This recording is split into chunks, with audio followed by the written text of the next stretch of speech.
ஆண்டவராகிய இயேசு கிறிஸ்துவின் நாமத்தில் இந்த காலை வேளையில் உங்கள் அனைவரையும் வாழ்த்துகிறேன். தேவஜனமே, கர்த்தர் இன்னைக்கு நம்மளோட பேச போற ஒரு பகுதி நம்மளுடைய ஆசீர்வாதத்துக்கான தடைகள் ஏன், அதை கர்த்தரே உடைக்க போகிறார். ஆசீர்வாதத்துக்கு இன்னைக்கு பல குடும்பங்கள்ல போராடுவாங்க. இந்த ஆசீர்வாதம் எங்களுக்கு கிடைக்கல, ஏதோ ஒரு சொத்து பிரச்சனையா இருக்கலாம், கோர்ட்டு கேஸாக இருக்கலாம், அல்லது ஏதோ ஒரு நன்மைக்காக, ஒரு வேலைக்காக, ஒரு ஆசீர்வாதத்துக்காக தொடர்ந்து போராடிக்கிட்டே இருப்பாங்க. ஆனால் அந்த ஆசீர்வாதம் அவங்களுக்கு தடையாயிட்டே இருக்கும். அநேகரதை நினைக்கலாம், ஒருவேளை யாராவது நமக்கு பில்லி சுனியை வச்சுட்டாங்களாம். ஏன் இந்த தடை? நம்ம எங்கே போய் கேட்கலாம்? அநேக குடும்பங்கள் இன்னைக்கு பிரச்சனை, போராட்டம், ஆசீர்வாதம், தடைகளுக்கு மத்தியில் வாழ்ந்துக்கிட்டே தான் இருக்காங்க. ஏன் இந்த தடைகள் அப்படின்னு சொன்னால், என்னாகமத்தின் புஸ்தகம் 23:23 வாசிக்கிறோம், யாக்கோபுக்கு விரோதமான மந்திரவாதம் இல்லை, இஸ்ரவேலுக்கு விரோதமான குறி சொல்லுதலும் இல்லை. ஒரு மனுஷன் தேவனுக்கு பயந்து வாழுவாங்கன்னா, சங்கீதம் 90 வாசிக்கிறோமே, என் பக்கத்தில் 1000 பேரும் என் வலது பக்கத்தில் 10,000 பேரும் விழுந்தாலும் அது என்னை அணுகாது. நம்ம ஆண்டவருடைய சார்பில் இருந்தா, ஆண்டவருடைய சமூகத்தில் அவருடைய பிள்ளையா வாழ்ந்தா, இந்த உலகத்தில் நமக்கு விரோதமாக எந்த தடையும் எழும்ப முடியாது.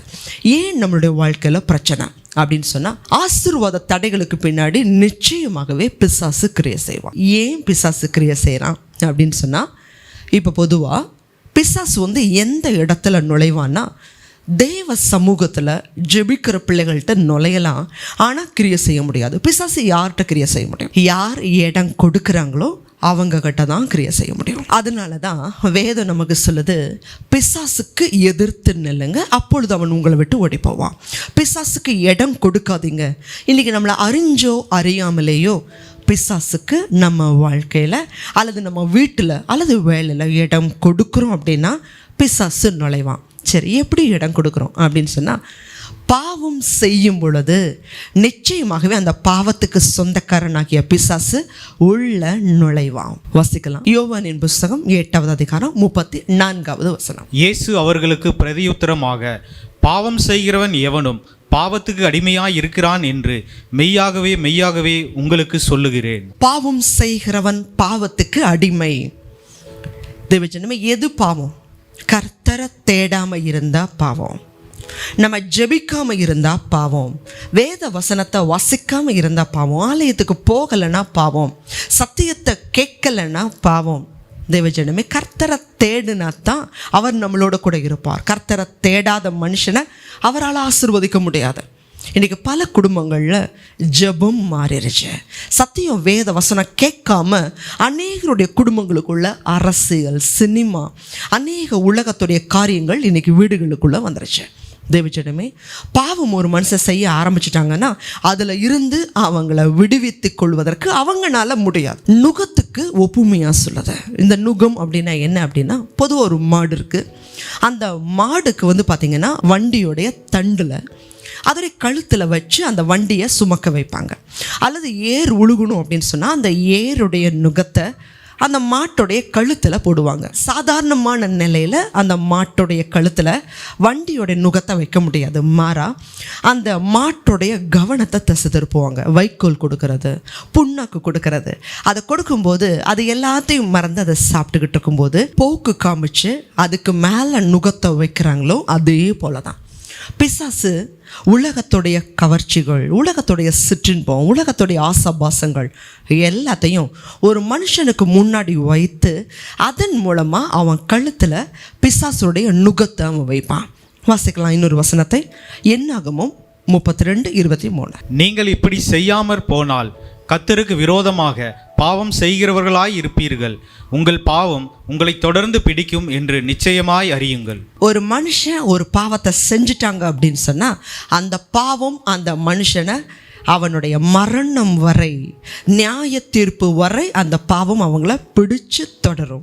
இதில் எந்த சந்தேகமே இல்லை. அந்த பாவம் செய்ய செய்ய அவனுக்குள்ள பயம் வர ஆரம்பிக்கும், குற்றம் மனசாட்சி அவனை வாதிக்கும், சமாதானத்தை அவன் இழந்து தேவ சமூகத்துக்கும் வர விடாமல் அந்த பிசாசு தொடர்ந்து அந்த பாவங்கிற அடிமைத்தனத்தில் தொடர்ந்து வச்சுக்கிட்டே இருப்பான். இந்த பாவத்தினால பிசாசு வரும் பொழுது இதுதான் உங்களுடைய ஆசீர்வாதத்துக்கு தடையாக மாறுது. உங்கள் ஆசீர்வாதத்துக்கு தடை வேறு யாரும் ஒரு மனுஷன் கிடையாது, நாம் செய்கிற பாவம் தான். இந்த பாவம் தான் சாபம், தரித்திரம், கடன், பிரச்சனை, இந்த மாதிரி எல்லா தடைகளையும் மாத்திரம் இல்லை, சில வியாதிகள் மருந்து சாப்பிட்டா சரியாகணும்.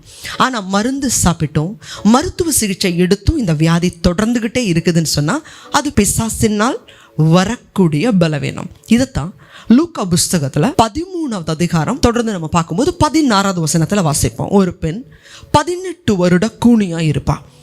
அந்த பெண்ணை எல்லாருமே இது இயற்கையினால, ஏதோ ஒரு பலவீனத்தினால, வயசானதுனால இவ கூனியா இருக்கிறான்னு எல்லாரும் நினைச்சிருப்பாங்க.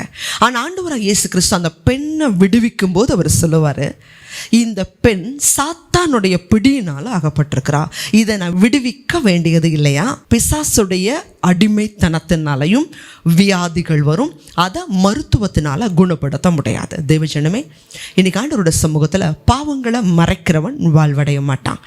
அறிக்கை செய்து விட்டு விடுகிறவனோ இரக்கம் பெறுவான். நம்ம ஆண்டவர் நமக்கு உணர்வை கொடுத்துருக்கிறார்.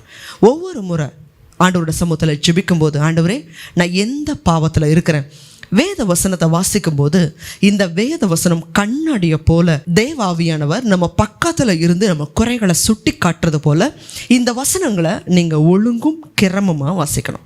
அநேக நடுப்பகுதியில் எடுத்து வாசிக்கிறது ஏதோ ஜோசியம் மாதிரி வாசிக்கக்கூடாது. ஒருவேளை நீங்கள் பரிசுத்த வேதாந்தத்தை இது வரைக்குமே வாசித்ததில்லை அப்படின்னு சொன்னால் மத்தேயு பகுதியிலிருந்து நீங்கள் முழுசாக வெளிப்படுத்தல் வரைக்கும் படித்து முடிச்சுட்டு ஆதியாகமத்திலேருந்து நீங்கள் தொடர்ந்து படிக்கலாம். இல்லை ஏற்கனவே நான் வேதாகமத்தை வாசிட்டேன் அப்படின்னு சொன்னால் நீங்கள் மறுபடியும் ஆதியாகமத்திலேருந்து நீங்கள் வாசிங்க, முழுமையாக வாசிங்க. ஏற்கனவே நான் ஒரு முறை வாசிட்டேன், அப்போ நான் மறுபடியும் சங்கீதம் மட்டும் படித்தா போதுமானா இல்லை. ஒரே வசன பகுதியை நீங்கள் 10 முறை வாசித்தாலும் 10 முறையும் தேவன் ஒவ்வொரு காரியங்களை பேச வல்லமை உள்ளவர். அப்படி தான் பேசுகிறார். தேவஜனமே, வசனத்தை வாசிக்க வாசிக்க நம்ம கிட்ட இருக்கிற குற்றங்களையும் சுட்டி காட்டும். இன்னொரு காரியம், இந்த வேதத்தை வாசிக்கும் போது நம்ம செய்யக்கூடிய தவறு என்னன்னா, உன்னுடைய சத்ரு அப்படின்னு சொல்லி சங்கீத பகுதியில் நிறைய காரியங்களை தாவீது எழுதியிருப்பார். சத்ருக்கு வரக்கூடிய பிரச்சனை, இந்த மாதிரி காரியங்களை வாசிக்கும் போது நம்ம யாரோ ஒரு மனுஷரை நினச்சிக்கிட்டு அவங்க தான் என் சத்ரு அப்படின்னு சொல்லி அவங்களுக்கு இந்த பிரச்சனை வரும் நம்ம நினைக்கக்கூடாது. ஏன்னா இதை அவங்க வாசிக்கும் போது அவங்களுக்கு சத்ருவாக நாம தெரியும். நமக்கு சத்ரு புதிய ஏற்பாட்டில் பிசாசு மட்டும்தான். அதனால் ஒவ்வொரு வசனத்தை வாசிக்கும் போதும் அது எனக்காக கொடுக்கப்பட்ட வசனம். சில வசனங்களை வாசிக்கும் போது இது இவங்களுக்காக கொடுக்கப்பட்டிருக்குதுன்னு நினைக்காம ஒரு வசனம் இது எனக்காக தேவன் கொடுத்துருக்கிறார் அப்படின்னு நீங்கள் வாசிக்கும் பொழுது தேவன் உங்கள் ஆத்துமாவை, உங்கள் ஆவியை, உங்கள் சரீரத்தை அவர் சுத்திகரிக்க ஆரம்பிப்பார். உங்கள் வாழ்க்கையில் இருக்கிற எல்லா ஆசீர்வாத தடைகளும் மாறும். அதே போல் புதிய ஏற்பாட்டில் இயேசு கிறிஸ்துவை நமக்காக சாபமாக சிலுவையில் அவர் ஏற்றுக்கொண்டார். நம்முடைய பாவத்தை, நம்முடைய சாபங்களை அவர் சிலுவையின் மேலே சுமந்ததுனால ஆண்டவராக இயேசு கிறிஸ்துட்ட ஒவ்வொரு நாளும் அறிக்கை செய்யுங்க, ஆண்டவரே ஏதாவது என்னுடைய ஆசீர்வாதத்தை பெறுவதற்கு என்னுடைய பாவங்கள் தடையாக இருக்குதா, அந்த பாவங்கள் எல்லாவற்றையும் ஆண்டவரே நான் அறிக்கை செய்கிறேன், என்னுடைய பாவங்களை கழுவுங்க, சுத்திகரிங்கன்னு சொல்லி நீங்கள் ஜெபிச்சா வசனம் சொல்லுது, நம்மளுடைய பாவங்களை நம்ம அறிக்கையிட்டா மன்னிக்கிறதற்கு அவர் உண்மை உள்ளவராக இருக்கிறார். ஆண்டவர்கிட்ட அறிக்கை செய்யுங்க. குற்றம் மனசாட்சியோட கூட நீங்கள் வாழ வேண்டிய அவசியம் இல்லை. நீங்கள் அறிஞ்சோ அறியாமலேயோ பாவம் செய்திருக்கலாம். ஆண்டவர்கிட்ட காலையில் இரவில் ஜெபம் பண்ணும்போது ஆண்டோட சமூகத்தில் அறிக்கை செய்யுங்க. புத்திக்கு எட்டாத தெய்வ சமாதானம் உங்களை நிரப்பும். அது மாத்திரம் இல்லை, உங்கள் வாழ்க்கையில் இருக்கிற ஒரு தடைகளாக நீங்கிறத நீங்களே பார்ப்பீங்க. அதான் வசனம் சொல்லுது, சத்தியத்தையும் அறிவீர்கள், சத்தியம் உங்களை விடுதலையாக்கும். ஜெபிக்கலாம். அதிகமாக நேசிக்கிறீங்களா அன்புள்ள ஆண்டவரே? இன்றைக்கி எங்களோட வாழ்க்கையில் ஆசீர்வாத தடைகளாக இருக்கும் பொழுது ஏதாவது ஒரு ஊழியக்காரங்கள்ட்ட போய் ஜெபிக்கலாமா? அநேகர் வாஞ்சிக்கிறாங்க தகப்பனே, கண்ணீரோட விண்ணப்பம் பண்ணுறாங்க. அநேக ஊழியக்காரர்களுக்கு கடிதம் எழுதுறாங்க, எங்களுக்காக ஜெபிங்க. நல்லது தான். ஆனால் ஜெபிச்சாலும் முழுமையான ஆசீர்வாத தடைகள் நீங்கணும்னா ஒவ்வொரு மனுஷனும் சத்தியத்தை அறிந்து தகப்பனே பாவங்களை விடும் பொழுது மாத்திரம்தான் அந்த ஆசீர்வாத தடைகள் நீங்கி அந்த ஆசீர்வாதத்தை பெற முடியும்னு கர்த்தர் எங்களோட பேசுனீங்க. அதுக்காக நன்றி. இந்த தெய்வ செய்தியை பார்க்குற ஒவ்வொரு ஜனங்களும் சத்தியத்தில் நடக்கவும், தனக்கு தேவன் நியமித்த எல்லா ஆசீர்வாதங்களையும் பெறவும் தேவன் கிருபை கொடுங்க. இயேசு கிறிஸ்துவின் மூலமாய் வேண்டிக் கொள்கிறோம் நல்ல பிதாவே, ஆமென். தேவஜனமே, சத்தியத்தையும் அறிவீர்கள், சத்தியம் உங்களை விடுதலையாக்கும். ஆமென். God bless you.